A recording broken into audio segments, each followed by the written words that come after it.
We've been doing a lot of work since that time, and we kind of wanted to update you on that work. And one of the lawyers who's been involved and on the team for the McDaniel Challenge is Senator Michael Watson, and Michael's going to take the first step and let you know what we've been doing and the procedure that we've been going through. Thanks, Mitch.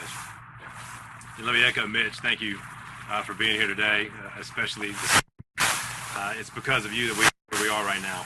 So I really appreciate you being here. I want to clear one thing up that really kind of been misconstrued, and the media has reported and continues to say that this election challenge is going forward. This is not a challenge right now. Understand that. This is a process by which is afforded to the candidate through both code as well as case law, and is well founded in Mississippi. What we are doing right now is it's in the code section 23-15-911, and it's a full examination of election materials. That's very important. And what you need to understand and how you boil that down, what does that mean? What it is, it's a look under the hood of the election process in Mississippi. That's an important right given to a candidate. It's important for a lot of different reasons.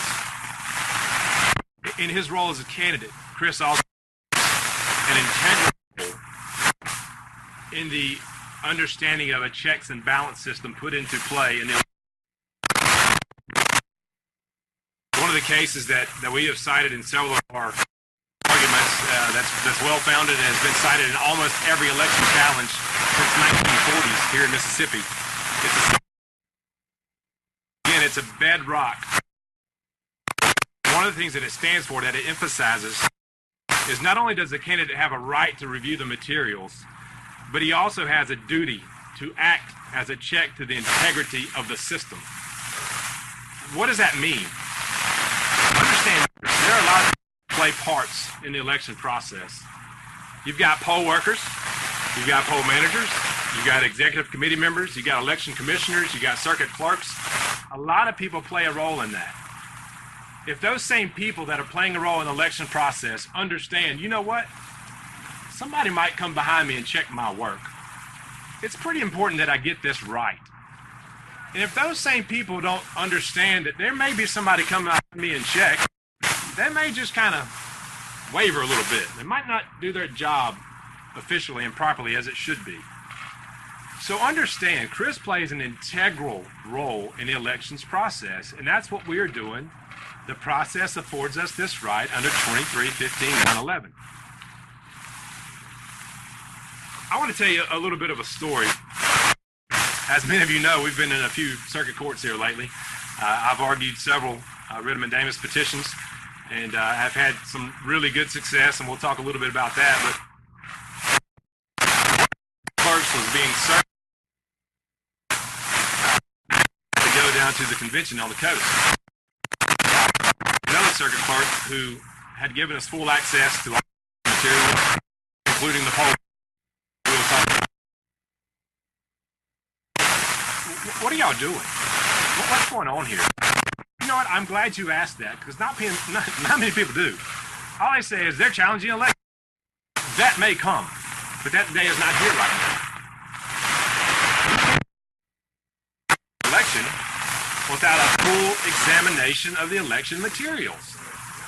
So I said, let me talk a little bit about the process here to you. What's happening right now is that Chris and his authorized representatives are going to all 82 counties, and they're looking at the process. Was the law followed?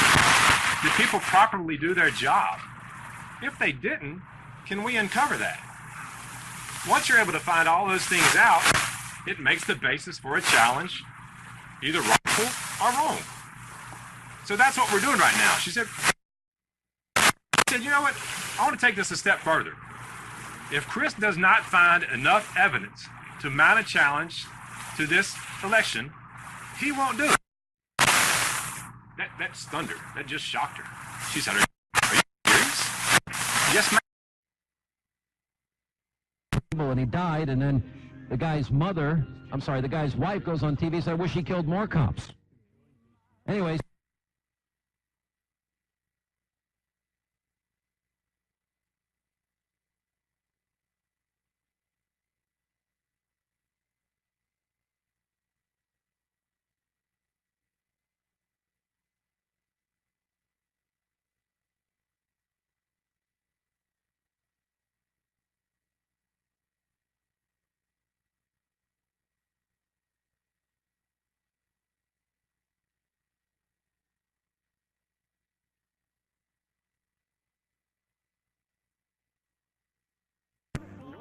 So why is there a difference? If you're white or black, you can't make an observation. This is a predominantly black neighborhood. There's a lot of crime. There's been a lot of murder. Kind of like what's happening in areas of Chicago.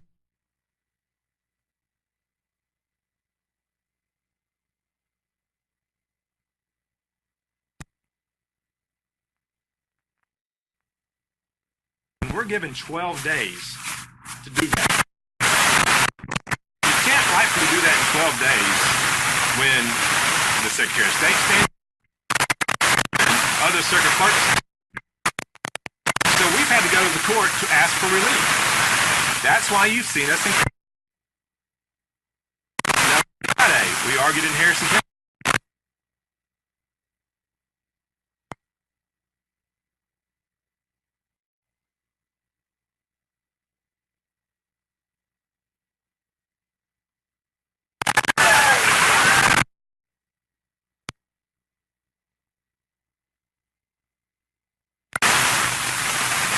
But we have to get in front of the judge quickly because, again, you have a 12-day window.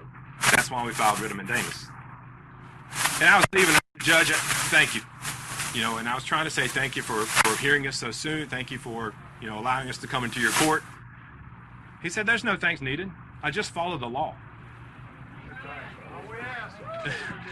Amen. I want to say this, too. This is much bigger than Chris McDaniel. This is much bigger than Senator Thad Cochran. What we are doing right now ensures that the integrity of the election process and the system by which we elect our representatives, our senators, our governor, every other office there is kept clean and honest from here on. Understand that.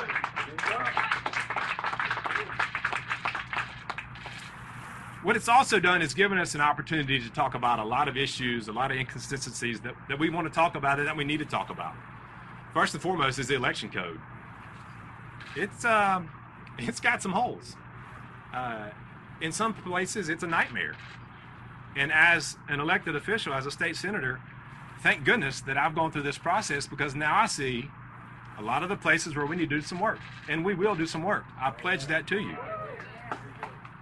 Another thing that it's given us a chance to talk about are accusations of illegal activity. You've seen them from the north to the south, from the east to the west, all across this great state. A lot of these accusations are very disappointing. They're hurtful. And just downright make me angry. And so another thing that we're doing right now through this review of election materials and review of the process is being able to hear these accusations and launch investigations to see are they true? Are they false? Is there enough material, enough evidence out there to prove these? And if so, then we need to include them in our challenge if we decide to mount one. Another thing that has really been brought to light through this is the issue of race baiting in politics. That's gross. That is that's hurtful. The progress that we've made, and especially my generation, to see the barber machine and these PACs do what they did in this election spits in the face of the progress we've made.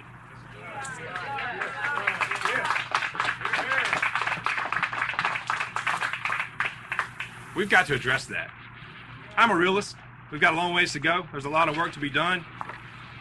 But to see the microphone drop and folks who call themselves conservative Republicans tear this state apart is wrong. And we're going to put an end to it. Lastly, I want to talk about where we are right now in the legal process. Again, we filed writ of mandamus in several courts across this state. The ruling in Harrison County on Friday led us to appeal to the Supreme Court. And at the end of the day, if I could boil that down, what does that mean? It's basically whether or not we are forced to pay to review the poll books. Now understand this.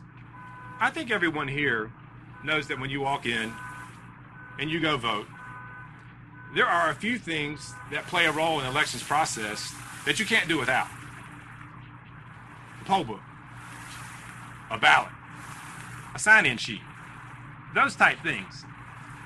And for anyone, Secretary of State or a clerk, to say you're not granted access to the poll books is in direct violation of a full examination of the election materials. Yeah. Period.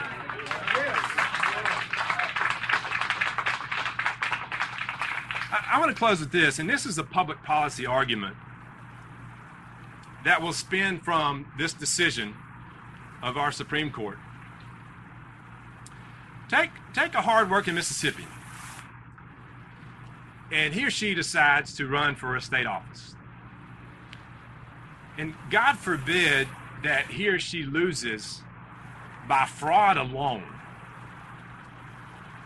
And then take that candidate and tell them, okay, not only do you have to go to all 82 counties, not only do you have to comb through every vote that was cast, but you've also got to come up with a whole lot of money to look at the poll books.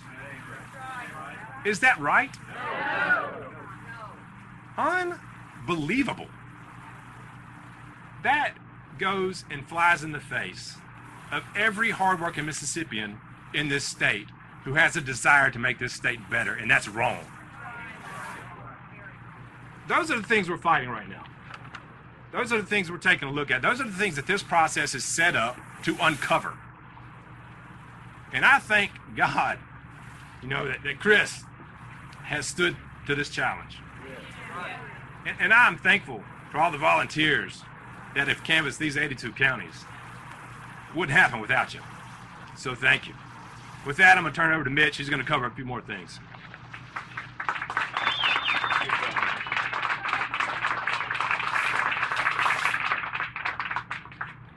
Again, I want to say thank you to the media that came out today.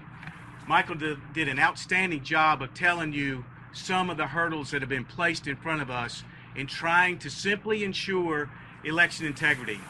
You guys in the media know exactly what we're talking about. How many times have you tried to get documents from some government agency and they put up roadblocks every step of the way? You guys in the media should be painfully aware of how unfair that is.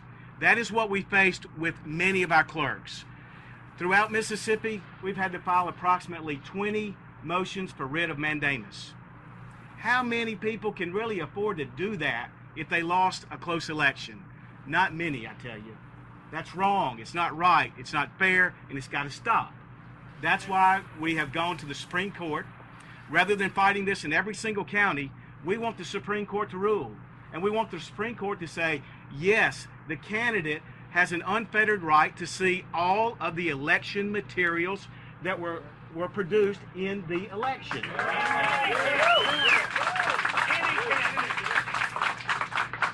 This is much bigger than the United States Senate race, and it is much bigger than Chris McDaniel. This affects every voter in Mississippi. And unless we root out the problems in the election system, every one of your votes gets diluted. We are committed to doing that. The evidence is still coming in. Literally tens of thousands of pages have already been produced. And let me stop for a minute and tell you also, thank you to the clerks who came in and opened their books and said, take a look in the ballot boxes, and said, we think you have the right to do that. Thank you to every one of the clerks that did that. Almost 60 of them. Thank you. Almost 60 of our clerks did that, gave us unfettered access. Thank you very much. Thank you for the hard work you did. And it came at a terrible time for some of these clerks because they had all gone to a convention on the Mississippi Gulf Coast. And one of the responsibilities of the clerk is they must put one of their deputies with the people we have reviewing. That's part of the integrity process, and it's an integral part. And thank you to the clerks that made sure that there was a deputy there and that we were able to look at these records. The million-dollar question, what did we find? That's why you're really here. We found a lot. We've heard it our entire lives in Mississippi. Votes are being bought. Ballot boxes are being stuffed. There are false affidavit ballots. They're invalid affidavit ballots. They're invalid absentee ballots. We've heard it our whole life. Personally, I'm 51 years old. It's the first time I saw it up close and personal. And it exists. And we are committed to finding it and rooting it out and stopping it. Thank goodness we got people like Michael. Thank goodness we have senators like Michael Watson, who is also seeing this up front and personal and can do something about it in the next legislative session.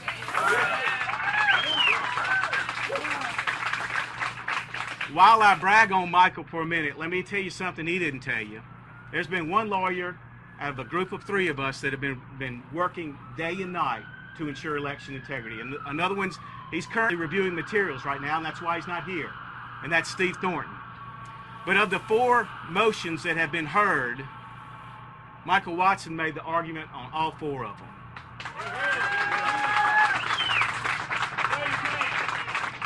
Of the 4 that have been heard, Michael Watson was on the side of right, and in every single case, the judge said, yes, you're entitled to review the materials.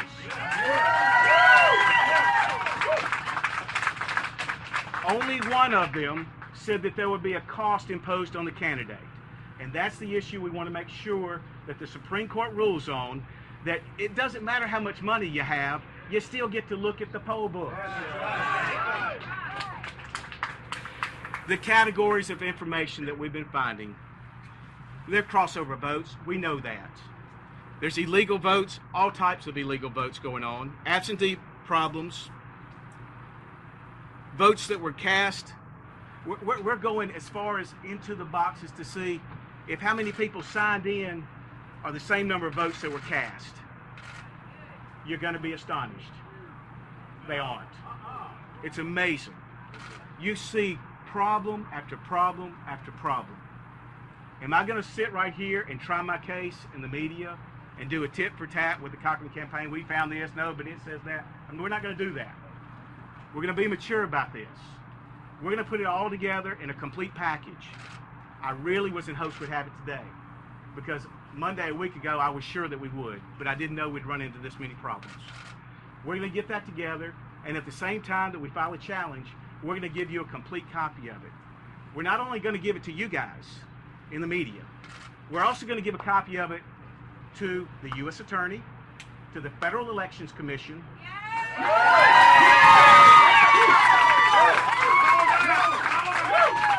and we're also going to give it to the Attorney General of the state of Mississippi.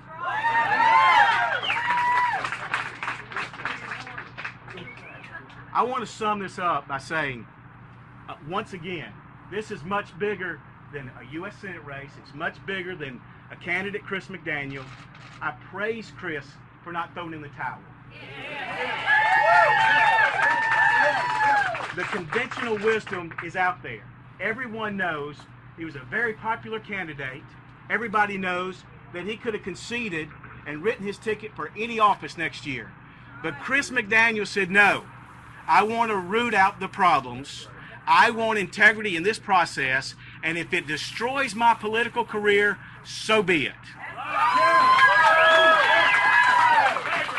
That's the kind of candidate that we need for every elected office in Mississippi, as well as inside the Beltway. That concludes the things that we wanted to talk about. Michael and I both will accept some questions from you. The question I want to ask, Michael says this is an investigation. You say when we present our findings, have you found enough evidence, in your opinion, to warrant a legal challenge of this election? It's a great question, and yes, there's already enough evidence to file the challenge. Does that include enough crossover votes to to match the number of votes that Mr. Cochran defeated Mr. McDaniel by? I'm not going to go into the specifics of everything, but crossover votes is a big part of our challenge. Do you have any kind of vote threshold for how many you're looking for to feel confident when you do go before a judge? No, there's not necessarily a vote threshold. If you remember in the last press conference, we talked about that. The standard in Mississippi says that if there's enough doubt that's placed whether or not the will of the people has been done, and so there's really not a vote number threshold. And Michael can answer this question for you. Michael, what would you say to critics who say we didn't hear these types of objections in the primary when Chris was the winner?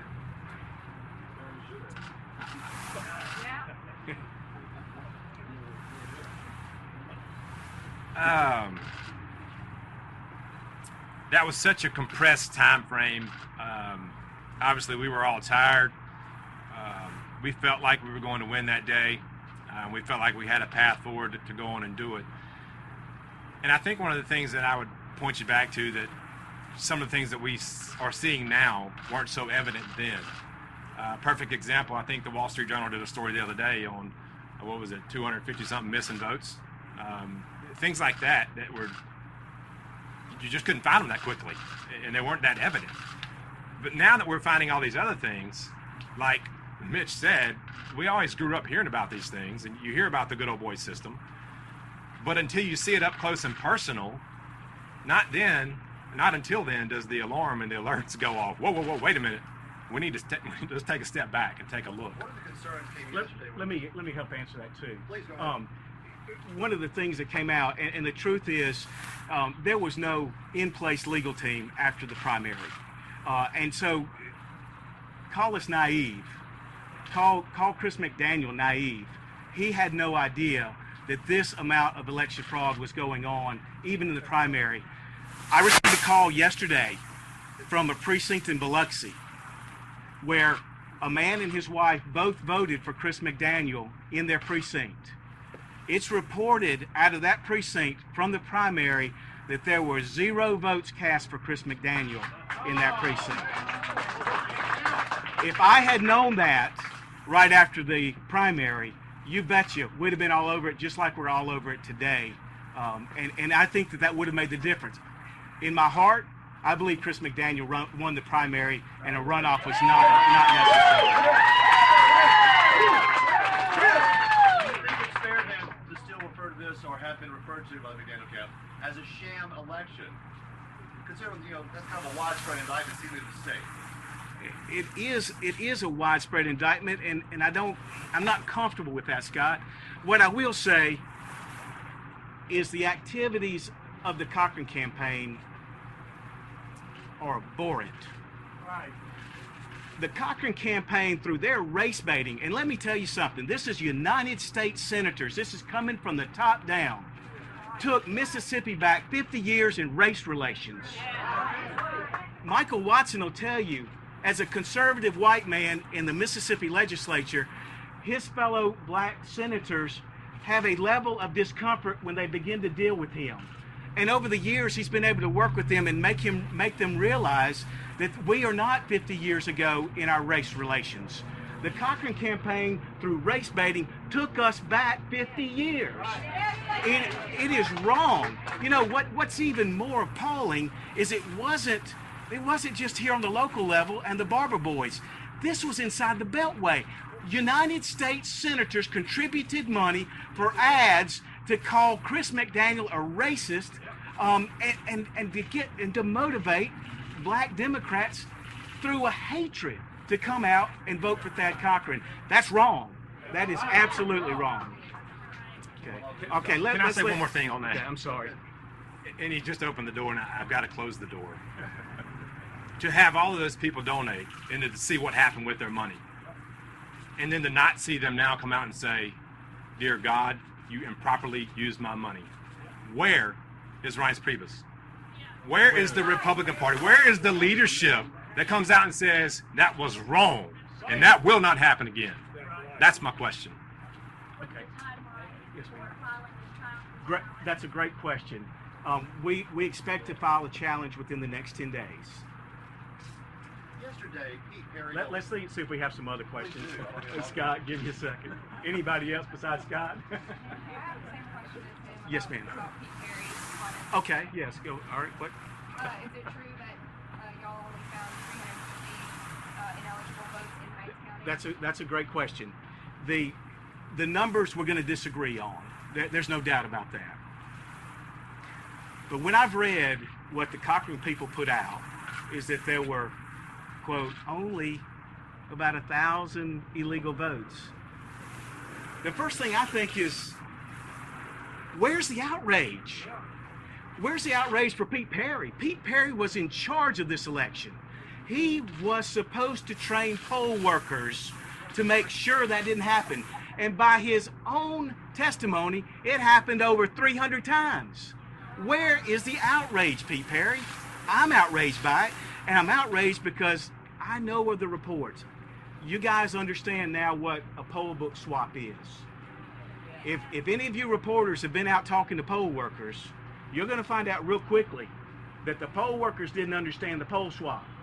Many of them did not swap the poll books until 4 o'clock in the afternoon. And then the poll workers were so confused, they swapped them back because they saw, wait a minute, this is the Democrat primary, why do I have the Republican book? And they swapped it back on their own. So where is the outrage? They admit to 1,000 illegal votes, and yet they say, oh, well, it's just 1,000, so it doesn't matter. It does matter. Every one of those votes diluted a real vote, and it does matter. That was the question I was going to ask about the Hinds County News Conference yesterday, and they say the numbers that, and the Cochran people said that they've been there right along with you. The numbers you report, the numbers they find and agree to are far less. One thing they've been right along with us. I've been to Jackson County a number of times where they are currently reviewing. Matter of fact, we got an additional 12 days yesterday, so they're there today, looking at poll books. I know on 2 or 3 occasions a representative from the Cochran campaign was there. I know on other occasions they weren't there. That's personal knowledge. I saw that. So for them to say we've been there every step of the way, that's just not true. It's not accurate. Some of the questions from those clerks' offices that I noticed in the filings have been about whether or not the birth dates are redacted. Why is it important that the birth dates are there? That's a great question. The birth dates are there for identification purposes, and most of the time we don't need to see that for the identification purposes. In fact, Judge Krebs made that plain in his ruling yesterday. He said that at the clerk's expense, if you want to cover it up, you can, but if the McDaniel campaign needs to see it in order to make an identification, not to be publishing that type of thing. Now, I'll tell you, there was a specific instance that we know about where there was a senior, a junior, and a third. Well, the senior, junior, and the third were left off the poll book. So you had the same name 3 times in the same address. There's no way to tell them apart unless you can see the birthday. And so that's what I presented to Judge Krebs, and he said, that makes sense, perfect sense. And the problem we ran into with this, and Jackson County is a good one. I've known the clerk there for 25 years or more. And I don't know why he was motivated this way, but his attitude seemed to change somewhere along the way. And basically, he threatened that if we really wanted to see the poll books, he wanted us to just take his word that there were 24 crossovers in his county. And we said, you know, that's fine, but we want to look at the materials as we're entitled to. And basically threatened us and said, well, then I'm going to charge you to redact the birth date information. It's 14,000 pages, and we can charge $1 a page. So, Mitch, do you want to pay $14,000 to review these poll books?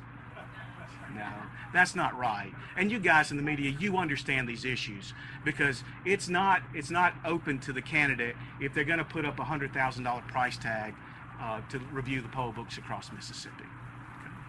All right, thank you very much. I really appreciate you coming out today.